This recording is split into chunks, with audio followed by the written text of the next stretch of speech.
अल्लाह ताला के मोहताज सारा मखलूकात बा। अल्लाह ताला ही बेनियाज तारीफ वाला बानी। अल्लाह के प्यारे नबी हजरत मुहम्मद मुस्तफ़ा रसूलुल्लाह सल्लल्लाहु अलैहि वसल्लम बतौले बानी कि अल्लाह के हुक्म बा कि हम जुल्म के अपना ऊपर हराम कइले बानी और हम तोहनी के ऊपर भी जुल्म के हराम कइले बानी। तो तोहनी आपस में एक दूसरा पर जुल्म मत करसन। तोहनी सब पथ भ्रष्ट बाड़सन, मगर जौना के हम रास्ता देम अतः हमरा से रास्ता के याचना करसन। हम तोहनी के रास्ता देम। तोहनी सब भूखा बाड़सन, मगर जौना के हम खियाएम हमरा से खाना मांगसन। हम तोहनी के पेट भरेम।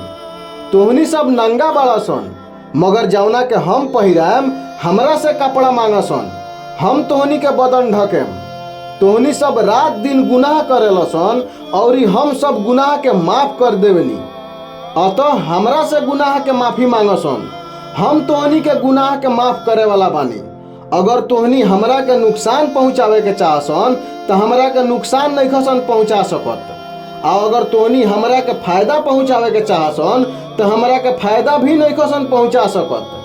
तोहनी के अगला तथा पछिला इंसान और जिन सब के सब साफ दिल के हो जासन तो हमरा राज्य में कोनो बढ़ोतरी ना होई। तोहनी के अगला तथा पछिला इंसान और जिन सब के सब बुरा दिल के हो जासन तो हमरा राज्य में कोनो कमी ना होई।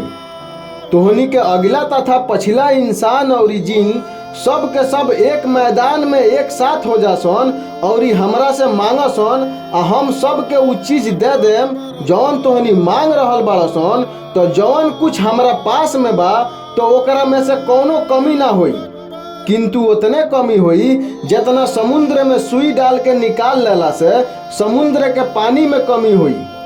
ई तो तोहनी के ही करम बा जौना के हम तोहनी खातिर गिनत रहेनी, फेरू तोहनी के ओकर पूरा पूरा अच्छा बदला देवेनी।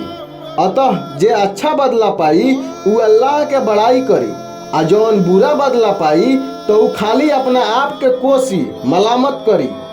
जे अल्लाह के हुक्म के पालन करी अल्लाह ओकर हिफाजत करी हन।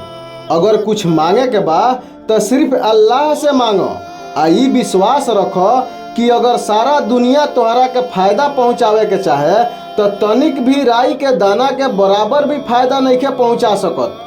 और अगर सारा दुनिया भी तोहरा के नुकसान पहुँचावे पर तुल जाए तो उ तोहरा के नुकसान नहीं के पहुँचा सकत। नसीब बनावे या बिगाड़े वाला अल्लाह ही बानी। जे अल्लाह के जितने ज्यादा जानेला उ अल्लाह से उतने ज्यादा डराला।